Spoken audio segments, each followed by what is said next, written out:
Hello everyone. Last time पे permutations and combinations में हमने परमुटेशंस टॉपिक स्टार्ट कर दिया था, ठीक है। आज उसमें आगे बढ़ेंगे, बट उससे पहले कुछ और क्वेश्चंस जो लास्ट टाइम तक पढ़ा था उस पे बेस्ड जो जो इंपॉर्टेंट क्वेश्चंस हो सकते हैं आज वो डिस्कस करेंगे। उसके बाद में विल मूव अहेड। ओके, तो एक बार पहले आप ये क्वेश्चंस नोट कर लो। I will be solving these questions now. Just pause the video and note down the questions first. 6 questions मैंने लिखे हैं, जितना अभी पढ़ा है उसके हिसाब से। The last 3 questions have options also. So we'll also see कि भाई ऑप्शन से कैसे आंसर निकालना है, ऑप्शंस वाली टेक्निक कैसे लगाते हैं लंबे क्वेश्चंस में, इसीलिए वहां पे मैंने ऑप्शंस भी दे रखे हैं। चलो let's start with the first question. The first question says how many words can be formed by rearranging all the letters of the word amnesty? All right, so what you are given is the word amnesty. Have a look at this word. Now what I'll do is I'll treat each of these letters as an object. For me each letter is an object. So how many objects I have? 7 objects. Total how many objects I have? 7. Are all the objects distinct? Yes, they are all distinct because there is no repetition of letters. So all the objects are distinct. ठीक है, that means I can use my first rule of permutation. First rule of permutation जो हमने पढ़ा था वो कौन से objects के लिए यूज होता था? Distinct objects के लिए। ठीक है, रेपिटेशन यहाँ पे अलाउड है नहीं because all objects are distinct and कोई भी वापस से रिपीट नहीं हो रहा। ठीक है, मेरे को पूछ रहा है how many words can be form. बेटा वर्ड्स कैसे बनाएंगे? जैसे मेरे को कोई, मान लो किसी ने मेरे को 4 लेटर दे दिए, उसने बोला इसके जितने वर्ड्स बन सकते हैं बनाओ, विद मीनिंग और विदाउट मीनिंग। मतलब आपको खाली क्या करना है, उनको अरेंज करना है।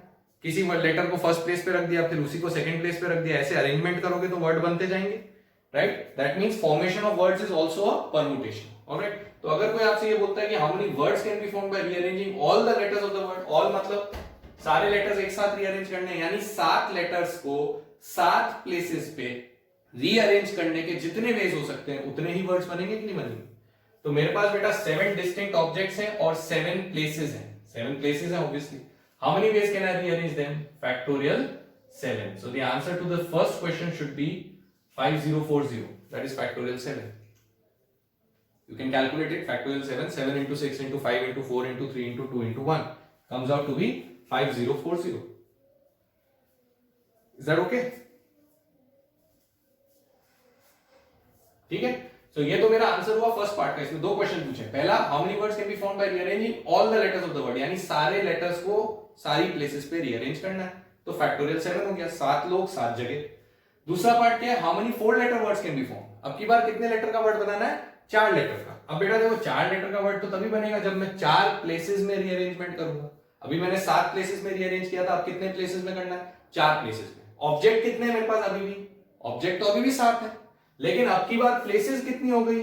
4 हो गई, right. So that means out of 7 how many I have to arrange at a time?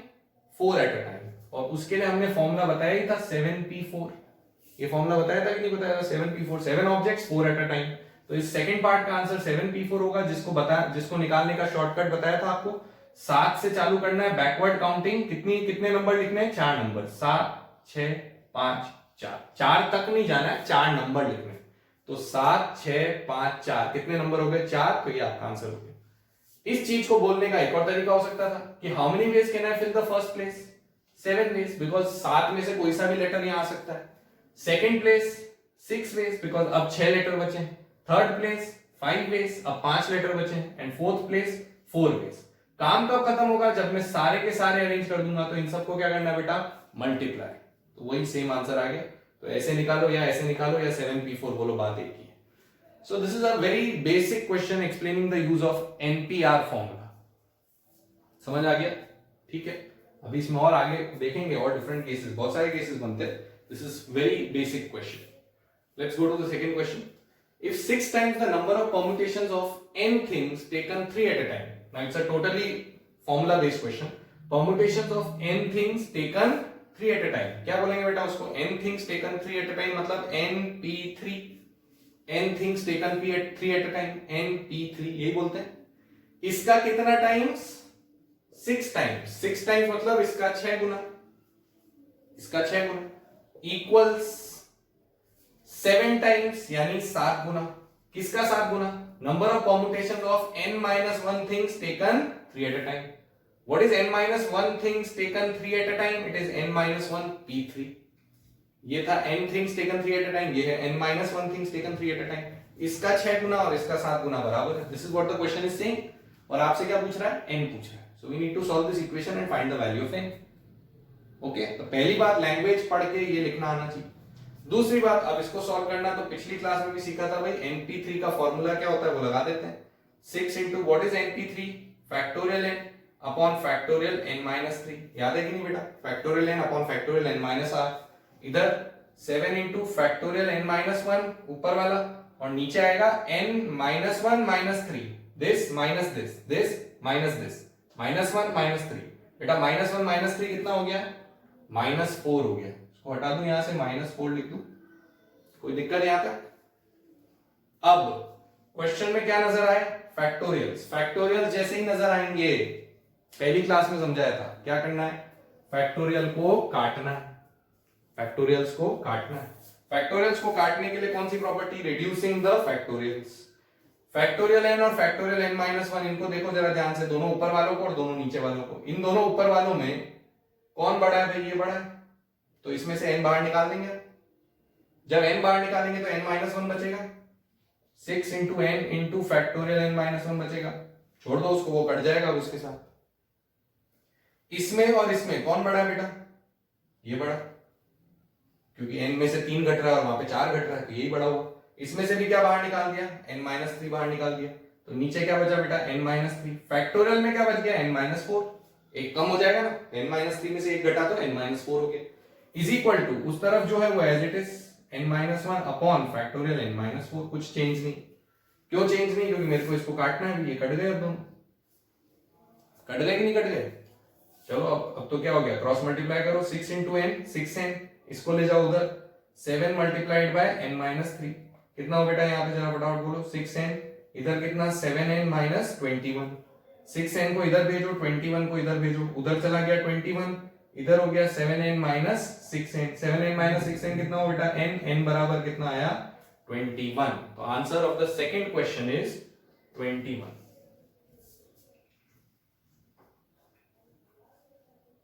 Simple. अगर फर्स्ट क्लास फॉलो करिए ढंग से तो खाली ये फॉर्मूला लगाना है, उसके बाद तो कैंसिल करने फैक्टोरियल्स. तो हमेशा बड़े वाले को छोटे वाले तक रिड्यूस करना होता है ताकि कैंसिल हो जाए. ठीक है? Okay, let's see the third one. क्या बोल रहा है? Find n if np3 is 60.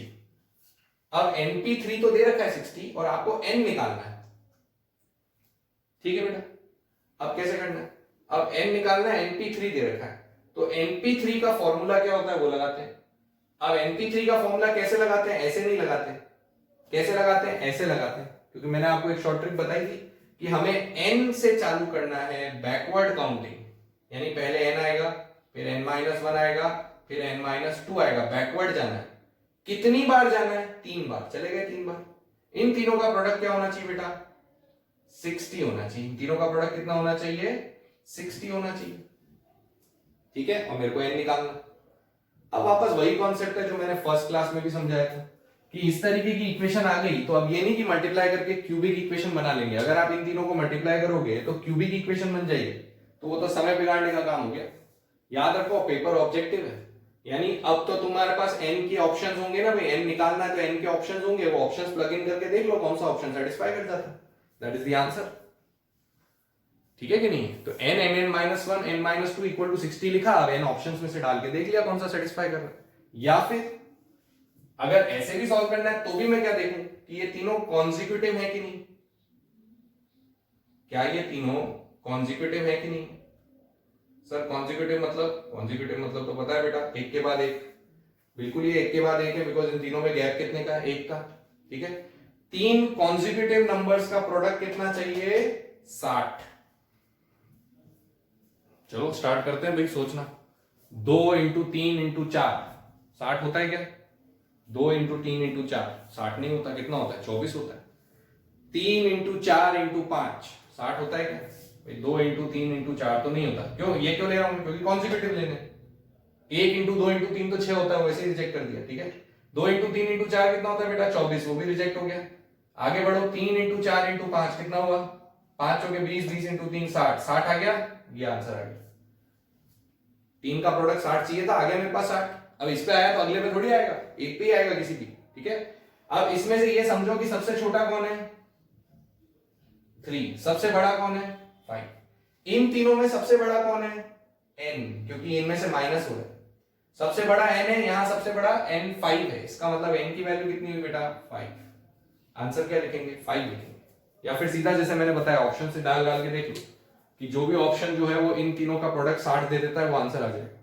मैंने तो सीधा ये सोचा कि 3 कॉन्जिक्यूटिव का प्रोडक्ट 60 चाहिए, तो 2 इंटू 3 इंटू 4 गलत हो गया, 1 इंटू 2 इंटू 3 गलत हो गया, 3 इंटू 4 इंटू 5 करेक्ट हो गया।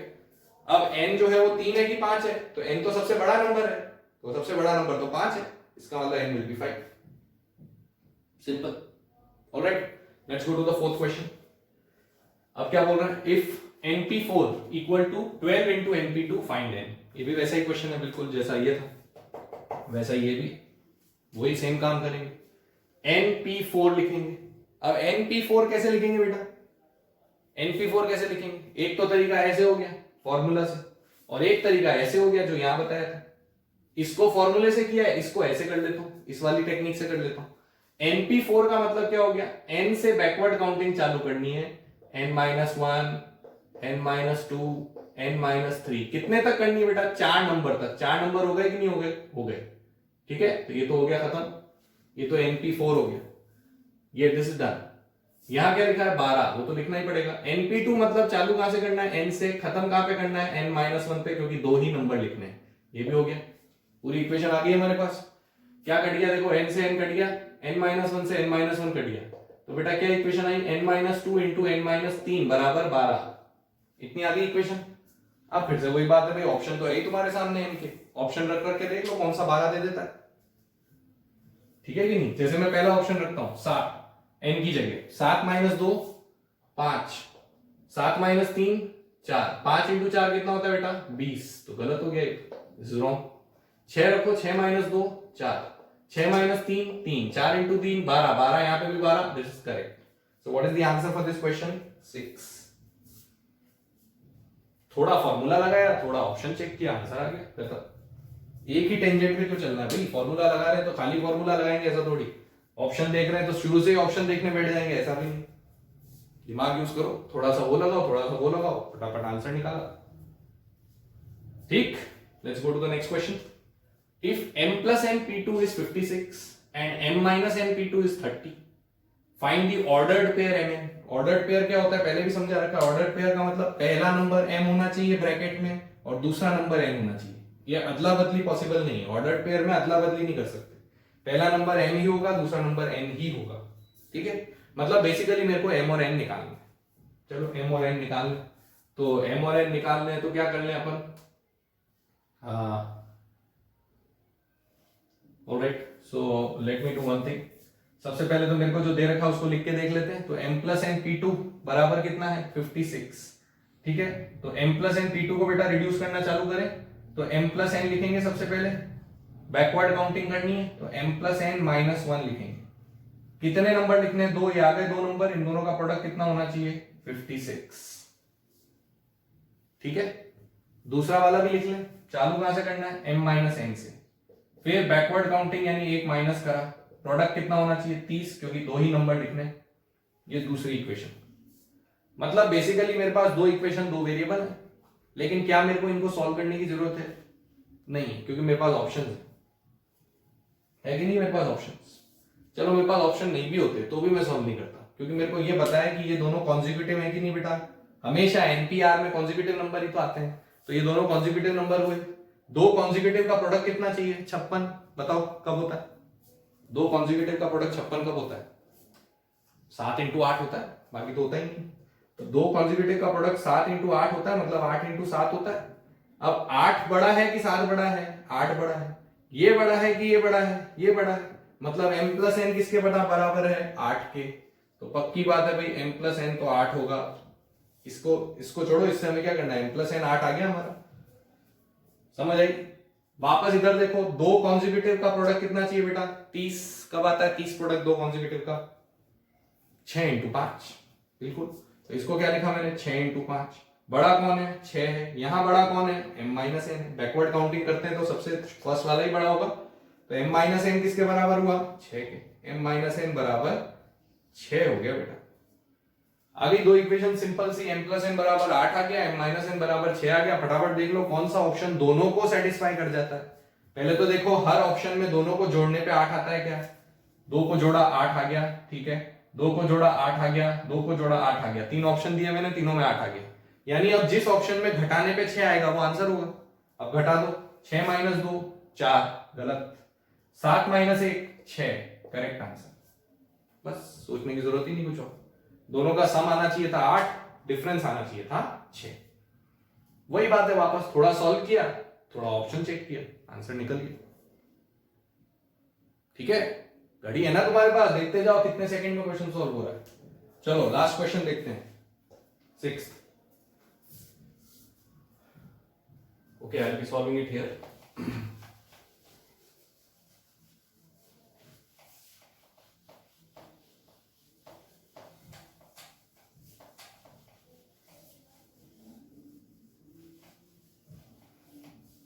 देखो अब ध्यान से क्या बोल रहा है, 56 P R plus 6 is 2, ratio आ गया। 54 पी आर प्लस 3 बराबर कितना? 30,800 इज टू 1, फाइंड आर। फिर ऑप्शन दे रखे। अब ऑप्शन दे रखे हैं, लेकिन बेटा ये कभी भी मत सोचना ऑप्शन दे रखे सर शुरू से ही आर को यहाँ पे रख रख के देख लेते हैं, तो वो तो बेटा क्वेश्चन ओरिजिनल से भी लंबा बढ़ जाएगा, क्योंकि एक एक ऑप्शन रख के देखोगे, एक एक में इतना समय लगेगा। तो कभी भी देखो किसी भी क्वेश्चन में मैंने ये नहीं भिड़ते ही ऑप्शन रख दी, पहले थोड़ा सिंप्लीफाई किया फिर ऑप्शन रखे, ताकि मेरे को बहुत ज्यादा काम नहीं करना पड़े। ठीक है, मैं इसमें भी थोड़ा सॉल्व करूंगा फिर ऑप्शन रखूंगा, पूरा सॉल्व नहीं करूंगा। Now just see how do I proceed. सबसे पहला नंबर क्या है? 56 पी आर प्लस 6। तो 56 पी आर प्लस 6 में तो बैकवर्ड काउंटिंग का मतलब नहीं है, क्योंकि नीचे कोई कांस्टेंट नहीं है। नीचे जब कांस्टेंट नहीं है तो फॉर्मूला लगाना बेटर है, और नीचे जब कांस्टेंट है, कांस्टेंट भी छोटा कांस्टेंट, छोटा मतलब समझे 2 3 4, 4 तक ठीक है तो भी ठीक, लेकिन नीचे मान लो 10 हो तो फिर बैकवर्ड काउंटिंग में जाना कोई मतलब नहीं, क्योंकि आपको 10 नंबर लिखने पड़ेंगे।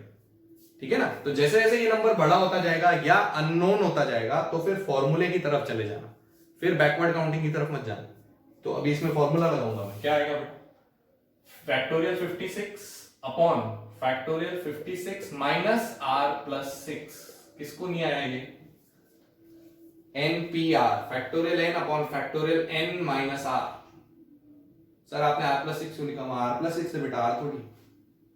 ठीक है, इज टू का मतलब क्या होता है? डिवाइड। रेशियो का मतलब डिवाइड। नीचे वो दूसरा क्या लिखा होगा? फैक्टोरियल 54, फिर नीचे क्या आएगा? 54 माइनस आर प्लस 3, क्योंकि उसमें दूसरे वाले में आर जो है वो आर प्लस 3, ये बात बराबर कितना दे रखा है? 30,800 इज टू 1।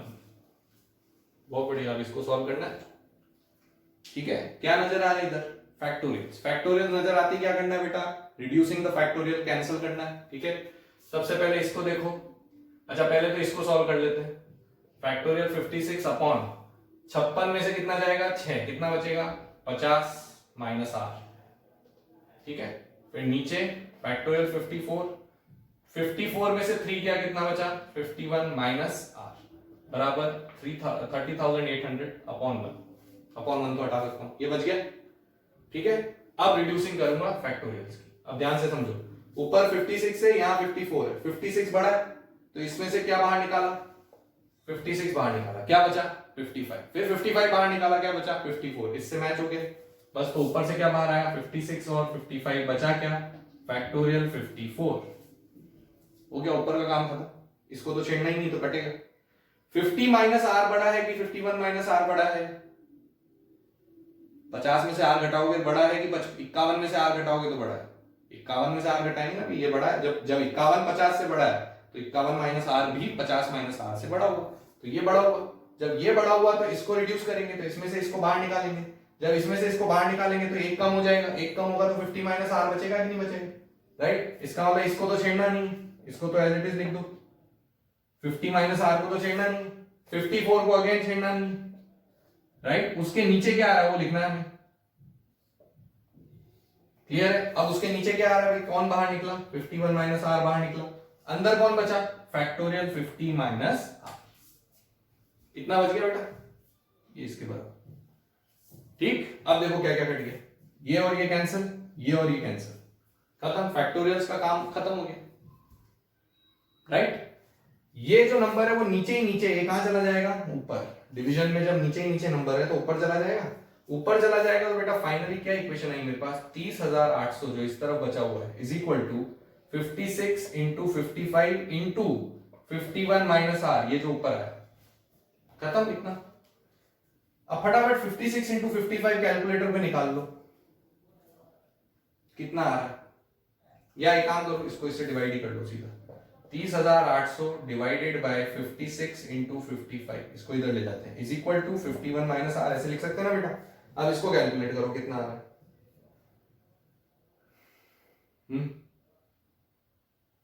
करा कितना आ रहा है,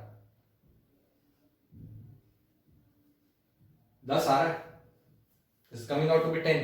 ठीक है, इसको कैंसिल करके देखो, it is coming out to be 10। If it is 10 that means what is r equal to 51 minus 10। Is that okay? r इधर गया 10 इधर आया तो 51 माइनस 10 कितना हो गया बेटा, 41। ऑप्शन की जरूरत ही नहीं पड़ी। ज्यादा से ज्यादा ये कर सकता था कि यहां ऑप्शन प्लग इन कर देता, बट उसकी जरूरत ही नहीं, क्योंकि तो लीनियर इक्वेशन है, लीनियर को सॉल्व करने में वैसे ही क्या समय लगता है, ऑप्शन पे क्यों जाना। तो इस क्वेश्चन में मैंने ऑप्शन यूज ही नहीं किया। अगर इस क्वेश्चन में मैं ऑप्शन यूज करता तो ज्यादा लंबा पड़ता, क्योंकि अब तुम सोचो, तुम एक एक ऑप्शन को यहां रखते फिर एक एक को ऐसे सॉल्व करते, तो अभी तो एक बार सॉल्व करने से काम हो गया। ठीक है, ये तो ऑप्शन चलो बी आंसर है, तो भी तुम्हें 2 बार सॉल्व करना पड़ेगा। मान लो डी आंसर होता, 4 बार सॉल्व करना पड़ता। तो हर जगह ये नहीं ऑप्शन लगाना चालू कर देंगे, थोड़ा सिंप्लीफाई हमेशा करना है, so that you get to a form which is very easy to solve. जैसे मैं यहाँ पे क्वाड्रेटिक तक पहुंचा, यहाँ पे क्यूबिक तक पहुंचा पिछले क्वेश्चन में, और अभी मैं यहाँ तक लीनियर पे पहुंच गया, लीनियर को तो वैसे ही सॉल्व कर दिया। तो थोड़ा फैक्टोरियल वगैरह हटा लो, उसके बाद ऑप्शन चेक कर लो। समझ आई बेटा? ठीक है, so these are some very common types of questions, सारे एग्जाम में पूछे जा चुके हैं, तो you should be able to do these questions. ठीक है, कैसे ऑप्शन यूज करना है, कहाँ यूज करना है, कब यूज करना है, ये सब बातें सीख लो अच्छे से। कोई पूरा पूरा सॉल्व करने की जरूरत नहीं है। क्लियर है? ठीक है, फिर अब इसमें आगे देखते हैं। चलो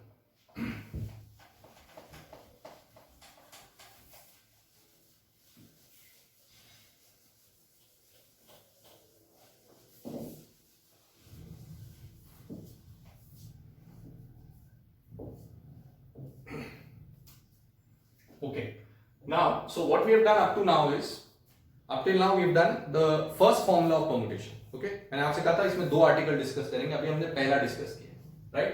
Now I am writing the second article of permutations. Let me write the second article. Now the second article of permutation says permutations of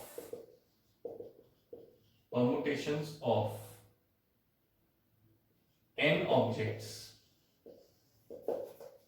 out of which p are alike and of one kind, q are alike and of a second kind, and the rest are all different. ठीक है, इसको number of permutations लिख लो। Number of permutations of n objects out of which p are alike and of one kind, q are alike and of a second kind, and the rest are all different is, second formula आ रहा है factorial n upon factorial p into factorial q. This is your second article and this is the second formula of permutations. Just note it down.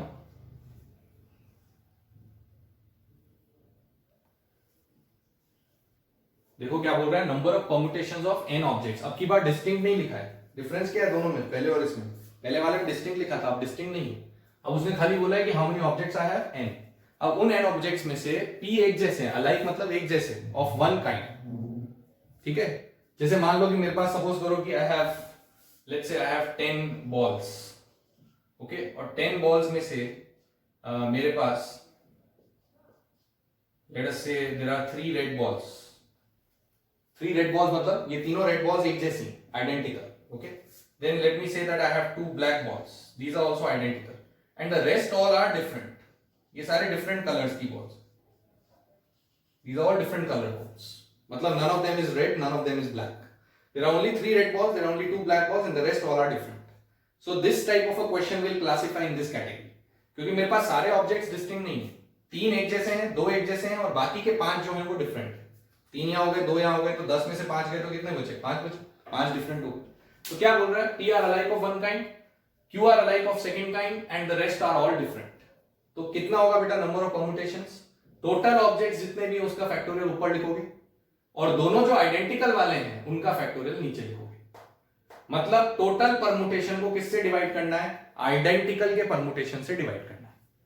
Total के permutation को identical के permutation से divide करना है.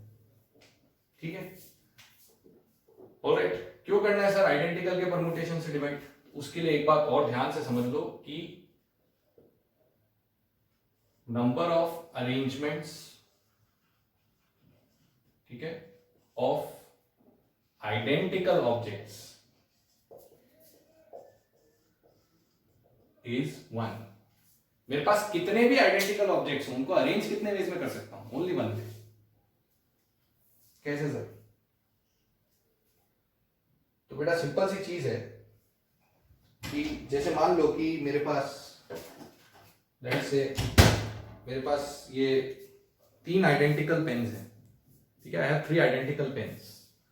ये 3 आइडेंटिकल पेन्स जो हैं वो इस तरीके से मैंने यहां रख रखे. They are identical in all respects. ठीक है, अब मैं आपको बोलूं how many ways can you arrange them? 3 जगहों पे 3 पेन्स रखे, how many ways can you arrange them?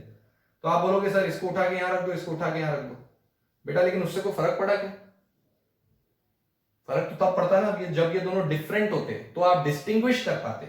अगर मान लो इसको उठा के मैं यहां रख दूं, ठीक है, ये क्या फर्क पड़ा? इसमें और पिछले अरेंजमेंट में क्या फर्क पड़ा? कोई फर्क पड़ा ही नहीं, because the 3 objects are identical. तो उनको डिस्टिंग्विश करना पॉसिबल नहीं है. तो जब आपके 3 ऑब्जेक्ट्स आइडेंटिकल होंगे तो आप डिस्टिंग्विश नहीं कर पाओगे, और डिस्टिंग्विश जब नहीं कर पाओगे तो फिर कितने वेज में अरेंज कर पाओगे? एक वे में. अरेंजमेंट तो तब डिफरेंट होगा ना बेटा जब हम डिस्टिंग्विश कर पाए. डिस्टिंग्विश ही नहीं कर पाएंगे तो फिर अरेंजमेंट तो एक ही हुआ, राइट? तो इसलिए कभी भी मेरे पास अगर आइडेंटिकल ऑब्जेक्ट्स होते हैं तो how many ways can I arrange them? Only 1 way. Got my point? ठीक है.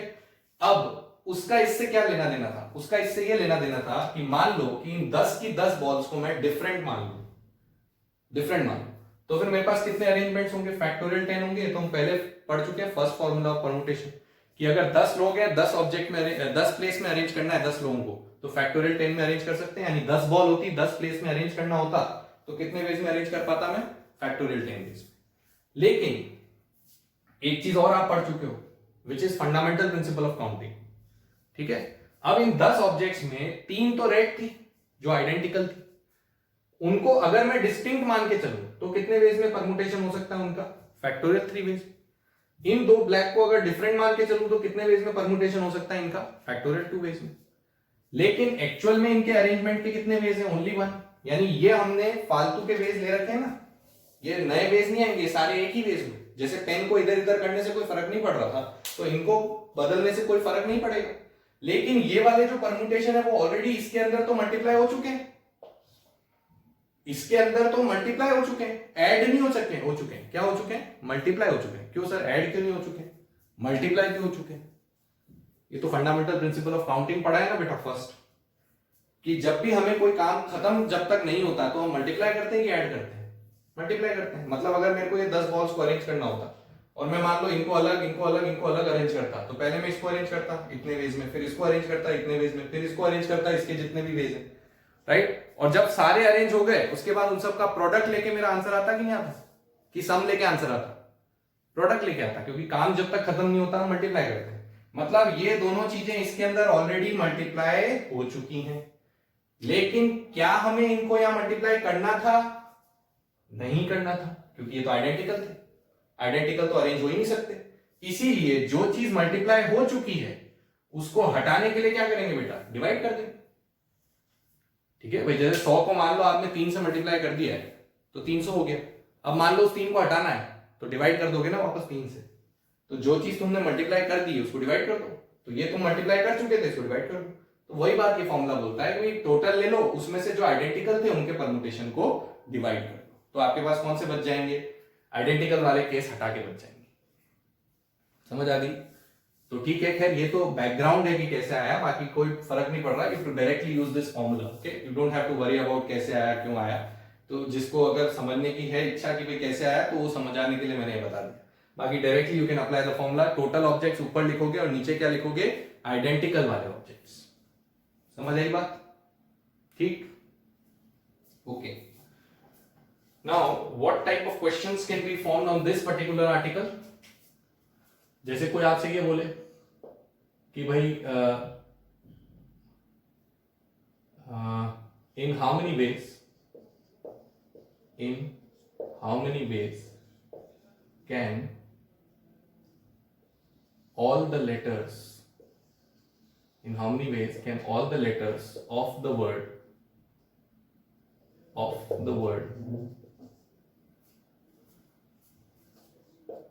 circus be rearranged।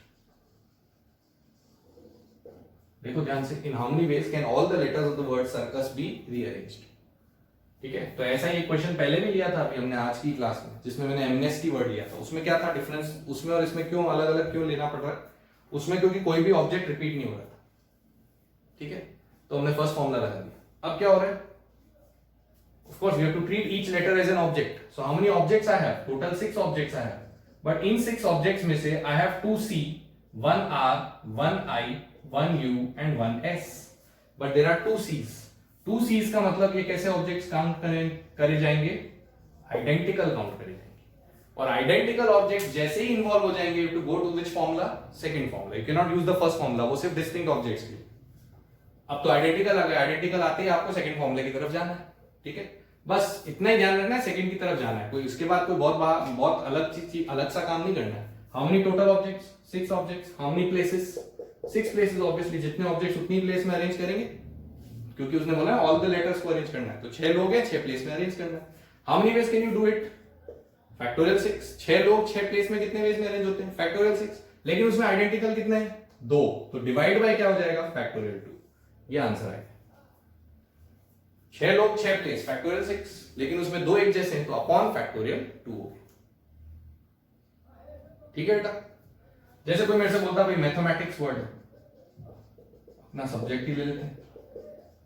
ठीक है, इसके लेटर्स को रीअरेंज करना होता, सारे लेटर्स को। सेम क्वेश्चन, मतलब only the word has been changed. Okay, same question. अब क्या करेंगे, अब पहले तो काउंट कर लो भाई क्या क्या है हमारे पास। 2 M है, 2 A है, 2 T है, बस बाकी सब एक एक है, right. So then there is 1 H, 1 E, 1 I, 1 C and 1 S। See, are we done with it? All the letters have been taken. 11 letters है, 3 3 6 3 9 तो 11। ठीक है, तो टोटल कितने ऑब्जेक्ट्स हो गए बेटा, 11। 11 ऑब्जेक्ट्स मतलब 11 प्लेसेस। 11 ऑब्जेक्ट्स मतलब 11 प्लेसेस। तो कितने वेज में अरेंज कर सकता हूं, फैक्टोरियल 11। लेकिन इसमें कुछ कुछ रिपीट भी हो रहे हैं। 2 M आ रहे हैं, 2 A आ रहे हैं, 2 T आ रहे हैं, बाकी सब तो 1 1 है। 1 1 से हमें मतलब नहीं है, क्योंकि 1 1 तो अरेंज होंगे, लेकिन जो 2 2 है यानी जो आइडेंटिकल है वो अरेंज नहीं होंगे। तो अभी हमने क्या सीखा था यहाँ कि जो भी आइडेंटिकल है वो नीचे आ जाएंगे। 2 है तो 2 आ जाएंगे, 3 है तो 3 आ जाएंगे, 10 है तो 10 आ जाएंगे। यहाँ पे कितने भाई आइडेंटिकल वाले, 3 है। पहले वाले की कितनी क्वांटिटी है, 2। दूसरी वाले की कितनी क्वांटिटी है, 2। तीसरे वाले की कितनी क्वांटिटी है, 2। तो आंसर क्या आया, factorial 11 by factorial 2 factorial 2 factorial 2। This will be the answer if the word was mathematics। Clear है? ठीक है, so that is how you apply this particular formula wherever you see identical objects, then try to use this particular thing। ठीक है, let's see one more example।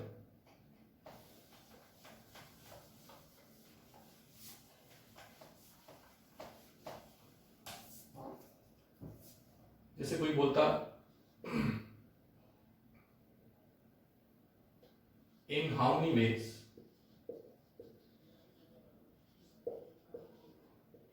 ways can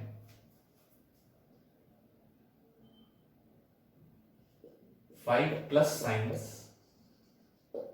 and 4 minus signs be arranged in a row. ध्यान से समझना. In how many ways can 5 plus signs and 4 minus signs be arranged in a row? अब बेटा मेरे पास कितने plus sign है 5 और कितने माइनस साइन है 4. प्लस साइन अगर मैं बोलता हूं तो प्लस साइन तो सारे आइडेंटिकल ही मानोगे ना. ऐसा तो नहीं कि कोई बड़ा बना दिया कोई छोटा बना दिया. ऐसा तो नहीं करेंगे. अगर कोई आपसे बोलेगा 5 प्लस साइन तो इसका मतलब all plus signs are identical, all minus signs are identical. तो इसका मतलब मेरे पास 5 तो प्लस साइन है और 4 मेरे पास माइनस साइन है. इनको मेरे को एक रो में अरेंज करना है. ठीक है. तो कुल मिला के कितने ऑब्जेक्ट्स हो गए 5 प्लस 4 कितने ऑब्जेक्ट्स 9 ऑब्जेक्ट्स. तो कितनी प्लेसेस 9 प्लेसेस. 9 ऑब्जेक्ट्स को 9 प्लेस में अरेंज करने कितने वेज होते हैं फैक्टोरियल नहीं. ठीक है. अगर इसमें कुछ आइडेंटिकल का चक्कर नहीं होता तो ये आंसर होता. जैसे मैं अगर यहाँ प्लस और माइनस की जगह दे देता 5 बॉयज एंड 4 गर्ल्स तो ये क्वेश्चन तो आपको पहले करवा ही दिया मैंने. 5 बॉयज एंड 4 गर्ल्स को लाइन में बिठाना है तो 5 और 4 9 लोगों को लाइन में बिठाने कितने वेज होते हैं फैक्टोरियल लाइन. वही आंसर होता क्योंकि बॉयज और गर्ल्स तो आइडेंटिकल होते नहीं. ठीक है. लेकिन अब क्या प्रॉब्लम है क्योंकि ये जो 5 प्लस साइन है ये सारे के सारे कैसे हैं आइडेंटिकल और ये 4 जो साइंस है ये भी सारे आइडेंटिकल है और हर आइडेंटिकल के ग्रुप से हमें डिवाइड करना होता है. कितने आइडेंटिकल है 5. कितने आइडेंटिकल है 4. आंसर क्या आएगा बेटा फैक्टोरियल 9 अपॉन फैक्टोरियल 5 फैक्टोरियल 4. ये आंसर है क्योंकि ये सब objects identical. Now I am going to discuss two very important methods जो हम क्वेश्चंस में यूज करने वाले हैं प्रॉब्लम सॉल्विंग में. The first one is string method. First one is string method. String method कब यूज करना है पहले वो समझते हैं. To be used when some objects are to be placed always together. Keyword से याद रखोगे. What is the keyword always together. जब भी आपको ये दिखे कि भाई क्वेश्चन ये मांग रहा है कि कुछ लोगों को हमेशा साथ में रखना है. अब वो कुछ लोग 2 भी हो सकते हैं 3 भी हो सकते हैं 10 भी हो सकते हैं या ऐसा भी हो सकता है कि 2 एक जैसे लोग दो एक कैटेगरी के लोग साथ में रहने चाहिए 2 दूसरी कैटेगरी के लोग भी साथ में रहने चाहिए. तो जो भी लोगों को अगर साथ में रखने की बात आ रही है तो हमें कौन सा मेथड यूज करना है string method. So this is the keyword which you should find in the question. तब आपको इस मेथड की तरफ जाना है. अब मेथड क्या है वो समझते हैं. तो मेथड जो है वो बेसिकली क्या है it's a 3 step procedure. Okay. First step in this method is tie the objects to be kept together. जिन ऑब्जेक्ट्स को साथ रखना है tie them by a string. tie them by a string मतलब उनको एक मान लो. ठीक है. tie the objects to be kept together by a string मतलब assume them as single object. assume them as a single object. तो ये तो हमने एक ऑब्जेक्ट मान लिया. ठीक है. सेकेंड स्टेप क्या बोलती है अरेंज रिमेनिंग मतलब एक एग्जांपल लेता हूं. मेरे पास 10 स्टूडेंट्स थे. 10 स्टूडेंट्स हैं मेरे पास. ठीक है. एंड आई वांट और late me do one thing 10 boys okay to be arranged 10 boys to be arranged in a line such that 3 particular boys are always together. क्या क्वेश्चन बोल रहा है 10 boys are to be arranged in a line such that 3 particular boys are always together. ये question में दे रखा है. मतलब कितने लोगों को साथ में रखना. पर्टिकुलर का क्या मतलब हुआ बेटा पर्टिकुलर मतलब कि राम श्याम और मोहन 3 नाम दे दिए तुम्हें कि इन्हीं को साथ में रखना है. ऐसे नहीं हर किसी कोई भी 3 चुन के उनको साथ में रखना तो उसका कोई मतलब भी नहीं रहा ना. ठीक है. तो उसने बता दिया हमें कि किन 3 को साथ में रखना है. इसका मतलब पर्टिकुलर होता है. ठीक है. तो 3 पर्टिकुलर बॉयज को अगर मेरे को साथ में रखना है तो how can we arrange them in a line. ये क्वेश्चन है. तो इस क्वेश्चन में जैसे ही मैंने पढ़ा आर ऑलवेज टुगेदर कीवर्ड मिल गया तो मतलब मुझे कौन सा मेथड लगाना है स्ट्रिंग मेथड. अब स्ट्रिंग मेथड की फर्स्ट लाइन पढ़ो क्या थी tie the objects to be kept together by a string, मतलब assume them as a single object. तो क्या करोगे बेटा, ये जो तीन पर्टिकुलर बॉयज थे, let us call them as x, y, z. Suppose in तीन बॉयज का नाम क्या है, x, y, z. तो x, y और z को तो एक स्ट्रिंग से बांध के एक ऑब्जेक्ट मान लिया, x, y, z को एक स्ट्रिंग से बांध के एक ऑब्जेक्ट मान लिया. तीन तो ये गए, अब टोटल 10 थे, तो इसके अलावा कितने ऑब्जेक्ट्स हैं, 7. तीन तो ये हो गए, इसके अलावा कितने ऑब्जेक्ट्स हैं, 7. दूसरी स्टेप क्या बोलती है, अरेंज रिमेनिंग. रिमेनिंग मतलब कितने बेटा, 7 प्लस एक जो आपने ये माना है वो स्ट्रिंग. ठीक है, सो arrange remaining plus 1 object. This is your second step. What is the second step, arrange remaining plus 1 objects. That means how many objects now you have, 8. अब ये ऊपर वाली कंडीशन तो सब भूल जाओ. अब तुम्हारे पास 10 लोग नहीं है, तुम्हारे पास कितने लोग हैं, 8 लोग हैं. 8 लोग हैं तो प्लेसेस भी 8 ही हुई. 8 लोगों के लिए तो 8 प्लेसेस ही होंगी. ये तो है नहीं 8 लोग हैं और 10 प्लेसेस हैं, ऐसा थोड़ी है. उन तीन को हमने एक मान लिया, पर वो लेंगे तो एक एक जगह ना, मतलब लेंगे तो अभी भी 3 जगह. तो अभी भी हमारे पास लोग अभी भी कितने हुए, 8, और प्लेस अभी भी कितनी हुई, 8. जितने लोग उतनी place. How many ways can we arrange them, factorial 8. यही बोलती ना बात कि भाई जितने भी लोग हैं उतनी ही अगर प्लेसेस हैं तो फैक्टोरियल 8 वेज में हम अरेंज कर सकते हैं उनको. ये तो हम पहले ही पढ़ चुके हैं. This is your second step, arrange remaining plus 1 objects.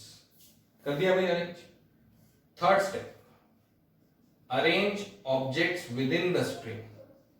Arrange objects with in the string. जो ऑब्जेक्ट तुम्हारे स्ट्रिंग के अंदर आ रहे हैं अब उनको अरेंज करना है.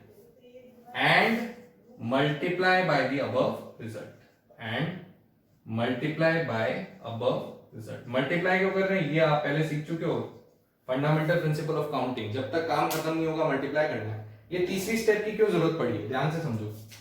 जैसे मान लो कि तुम्हारे 10 लोग ये थे, A B C D E F G H X Y Z. Suppose ये 10 लोग थे तुम्हारे, ठीक है, सॉरी 11 हो गए, X Y Z, ये 10 लोग हैं तुम्हारे. ठीक है, अब इन 10 लोगों को अरेंज करने का एक तरीका ये हो सकता है कि नहीं हो सकता है, मैंने एक्स वाई जेड को साथ रख दिया, बाकी सबको कैसे भी रखो कोई फर्क नहीं पड़ता. सो मान लो इन फैक्टोरियल 8 में से एक तरीका ये है. अब आप ये सोचो, अगर मैं यहीं अपना क्वेश्चन खत्म कर दूं, आंसर अपना खत्म कर दूं, तो ये जो एक्स वाई जेड है ये तो हमेशा एक्स वाई जेड के फॉर्म में ही बैठेंगे. पर क्या मैं इसको ऐसे भी बिठा सकता हूं, A B C D E F G को तो ऐसे ही रखा, एक्स को यहां, जेड को यहां, वाई को यहां, A B C D E F G को यहीं रखा, y को यहां, z को यहां, x को यहां. क्या ये सब अलाउड है या नहीं है? All these are valid arrangements और not? Yes, they are valid arrangement, because हमें खाली x y z को साथ में रखना था. ये थोड़ी था कि x को पहले बिठाना है फिर y को फिर z को, ऐसा थोड़ी. x y z को साथ रखना है तो x y z यहां भी साथ है, यहां भी साथ है, यहां भी साथ है. इसका मतलब हम x y z को भी तो अपनी अपनी प्लेस पे इंटरचेंज करा सकते हैं. तो वो जो तीसरी स्टेप है वो उसके लिए arrange objects with in the string. मतलब ये जो objects with in the string है बेटा कितने हैं, 3. इन 3 को अगर मैं 3 प्लेस पे, ये तीन जगहों पे बैठेंगे कि नहीं बैठेंगे, तो अगर मैं इनको इन्हीं की प्लेस पे रीअरेंज करूं, बाकी 7 को भूल जाओ, तो how many ways can they be rearranged among themselves? Factorial 3 ways, because 3 लोग 3 प्लेस. मल्टीप्लाई क्यों करना है? क्योंकि काम अभी तक खत्म नहीं हुआ था, अब काम खत्म हो गया. क्यों नहीं खत्म हुआ था? क्योंकि इनका अरेंजमेंट तो किया ही नहीं हमने तो इन 7 को इनके साथ अरेंज कर दिया, पर इनका भी तो आपस में अरेंजमेंट होगा. तो इनका जब अरेंजमेंट कर देंगे तब काम खत्म होगा. तो इसलिए आंसर क्या बोलेंगे, factorial 8 into factorial 3, and there the process ends. Quick recap again. Okay, सबसे पहली बात, कब यूज करना है स्ट्रिंग मेथड? जब some objects are to be placed together. जैसे एग्जांपल मैंने क्या लिया, 10 boys to be arranged in a line. उसमें से 3 पर्टिकुलर बॉयज जिनको हमने नाम दिया X Y Z are to be always together. तो ऑलवेज टुगेदर पढ़ते ही मतलब स्ट्रिंग मेथड. फर्स्ट स्टेप क्या है भाई, जिनको साथ रखना है उनको एक ऑब्जेक्ट मान लो. तो हमने एक्स वाई जेड को स्ट्रिंग से बांध के एक ऑब्जेक्ट मान लिया. जब एक ऑब्जेक्ट ये हो गया तो बचे हुए 7 ऑब्जेक्ट्स हैं. 7 और 1 कितने हो गए, कुल 8 ऑब्जेक्ट्स. 8 ऑब्जेक्ट्स मतलब 8 प्लेसेस. तो हमारी सेकंड स्टेप क्या है, अरेंज रिमेनिंग प्लस 1 ऑब्जेक्ट्स. मतलब 7 प्लस 1 कितने ऑब्जेक्ट्स को अरेंज कर दिया, 8 को अरेंज कर दिया. फैक्टोरियल 8. 8 है ना भाई, सारे डिस्टिंक्ट है, लोग तो सारे डिस्टिंक्ट ही होते हैं, तो 8 को अरेंज कर दिया. फैक्टोरियल 8. काम खत्म क्यों नहीं हुआ? काम खत्म इसलिए नहीं हुआ क्योंकि ये जो एक्स वाई जेड जिनको आपने एक साथ डाल दिया था वो आपस में तो जगह बदल सकते हैं ना भाई. जैसे एक्स फर्स्ट पोजीशन पे बैठा है, वाई सेकंड पे, जेड थर्ड पे, तो एक्स उठ के थर्ड पे भी तो जा सकता है, एक्स उठ के सेकंड पे भी तो जा सकता है, तब भी तो ये तीनों साथ ही रहेंगे. तो इन तीनों का आपस का अरेंजमेंट लेने के लिए थर्ड स्टेप यूज करनी है, arrange objects with in the string. Multiply क्यों करना है? क्योंकि जब तक काम खत्म नहीं होता मल्टीप्लाई करना होता है। अब विद इन द स्ट्रिंग कितने लोग हैं? 3। How many place can you arrange 3 people in 3 places? Factorial 3, ये फैक्टोरियल 3, ये दोनों क्या हो जाएंगे बेटा? Multiply, that becomes your answer. So this is a very very important method. Wherever some objects are to be placed together we will use string method. समझ आ रही? ठीक है, ओके। एक एग्जाम्पल इसका फटाफट कर लेते हैं। जैसे आपको ऐसा बोला, इन how many ways can 5 boys and 3 girls, या ऐसा लो, चलो दूसरा करते हैं, इन how many ways can 5 maths and 3 economics books be arranged on a shelf such that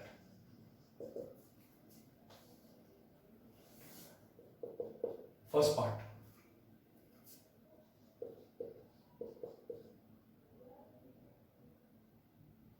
books on maths are always together। ठीक है, इसी का second part, books on each subject are always together.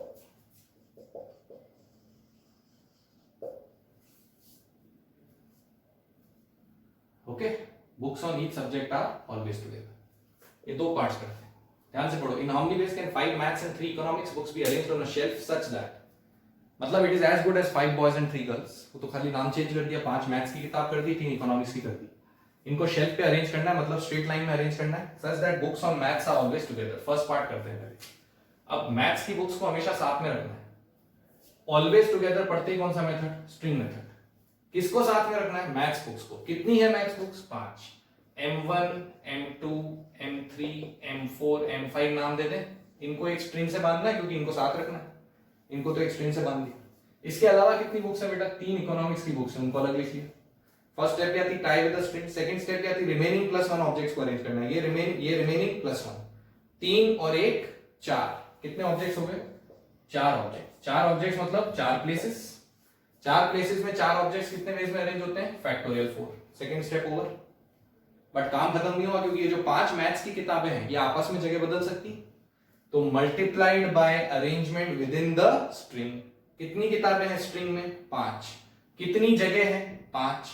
5 लोग, 5 जगह। How many ways can you arrange? Factorial 5। इसमें कोई भी identical object की बात नहीं हो रही। आइडेंटिकल होगा तो कौन से फॉर्मूले पे जाना है? वापस सेकंड फॉर्मूले पे। अभी तो सेकंड फॉर्मूला का यूज ही नहीं किया, क्योंकि आइडेंटिकल कुछ भी था ही नहीं।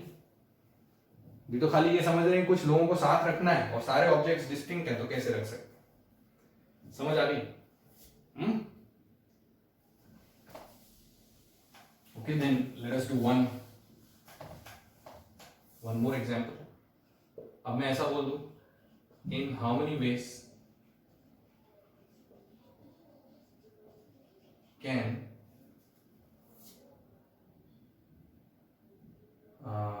let us say 5 plus signs and 3 minus signs be arranged in a row such that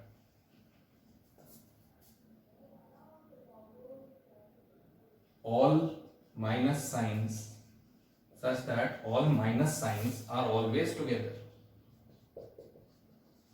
such that all minus signs are always together।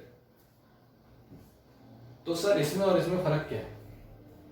लगभग वही क्वेश्चन। मैंने वहां 5 मैथ्स 3 इकोनॉमिक्स बुक्स ले ली थी, अभी मैंने 5 + 3 माइनस साइन ले लिया, या मैं 5 बॉय 3 गर्ल ले लूं, क्या फर्क पड़ता है? कुछ भी ले लूं। लेकिन इस क्वेश्चन और इस क्वेश्चन में फर्क है। क्या फर्क है? यस, वही फर्क है भाई। मैथ्स और इकोनॉमिक्स की किताबें सब अलग अलग थी, लेकिन साइंस सारे आइडेंटिकल है। मतलब आप स्ट्रिंग मेथड तो लगाना ही है क्योंकि ऑलवेज टुगेदर दिख गया, तो स्ट्रिंग मेथड तो लगाना है, लेकिन स्ट्रिंग मेथड ये थोड़ी बोल रहा है कि भाई आइडेंटिकल नहीं हो तो तभी लगा सकते हैं, वो तो बोल रहा है कभी भी लगाओ, 3 स्टेप है, बस वो 3 स्टेप फॉलो कर लो और मुझे लगा लो, ये तो बोल रहा है। तो यहां पे हमारे पास सिर्फ ये फर्क आ गया कि 5 प्लस साइंस कैसे हैं, सारे आइडेंटिकल हैं। Okay, so we'll have to go back to formula number 2 and 3 minus signs are also identical, this is the only difference. Okay, so इस डिफरेंस से फर्क क्या पड़ता है वो समझते हैं। स्टेप्स वही रहने वाली हैं। फर्स्ट स्टेप किसको साथ रखना है बेटा, माइनस साइंस को साथ रखना है। कितने हैं, 3, तो माइनस माइनस माइनस, इनको एक स्ट्रिंग बना लिया। इसके अलावा कितने प्लस साइन है, 5, ये 5 अलग बना लिया, ये ठीक है। 5 और 1 कितने ऑब्जेक्ट हो गए, 6 ऑब्जेक्ट यानी 6 प्लेसेस। 6 ऑब्जेक्ट को 6 प्लेसेस में अरेंज करने कितने वेज हुए, फैक्टोरियल 6। फैक्टोरियल 6 कब आता, जब सारे ऑब्जेक्ट्स कैसे होते, डिस्टिंक्ट, जैसा कि अभी तक था।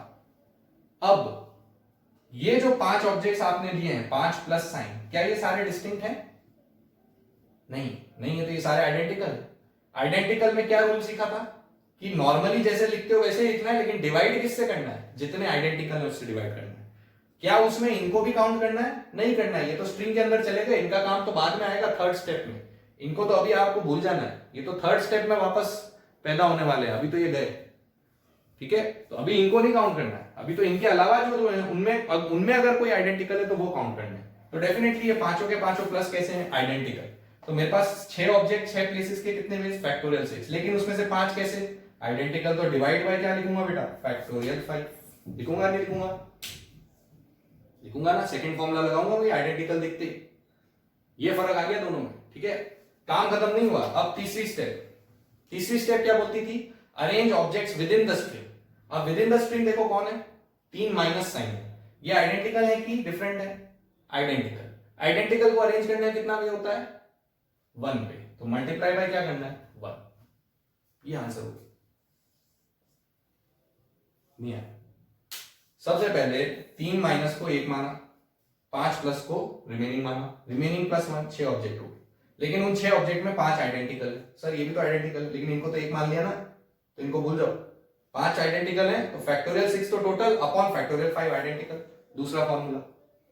अब विद इन द स्ट्रिंग कितने लोग हैं, 3, तो तुम ऐसे भी सोच सकते हो, अगर तुम्हें ये नहीं समझ में आया तो ऐसे समझ लो, वैसे तो मैंने लिखवा दिया कि आइडेंटिकल को अरेंज करने का कितना वे होता है, 1, ये सारे आइडेंटिकल है तो 1 वे होता है, ये तो सही है। अगर ऐसे नहीं समझ में आया तो फिर वापस सेकंड फॉर्मूले पे चले जाओ, तुम्हारे पास कितने लोग हैं, 3, कितनी जगह है, 3, how many ways can you arrange, factorial 3, लेकिन ये तीनों कैसे ऑब्जेक्ट्स हैं, आइडेंटिकल, तो फैक्टोरियल 3 से डिवाइड भी तो करना पड़ेगा। मल्टीप्लाई क्यों किया, क्योंकि 3 ऑब्जेक्ट 3 प्लेस, डिवाइड क्यों किया, क्योंकि आइडेंटिकल, तो ये और ये कट के आंसर तो 1 ही आना है कि नहीं आना है, तो इसीलिए the result will remain the same, कैसे भी समझो भले। तो फैक्टोरियल 6 अपॉन फैक्टोरियल 5 ही आंसर आएगा, और इसको तो हम आसानी से सॉल्व कर सकते हैं, फर्स्ट क्लास में किया हुआ है। 6 को बाहर निकालेंगे, बचेगा फैक्टोरियल 5 अपॉन फैक्टोरियल 5, ये और ये कैंसिल, क्या आंसर है बेटा, 6 इज द आंसर। क्लियर है? So this is how we apply the string method wherever it is required to put some objects as together, ठीक है।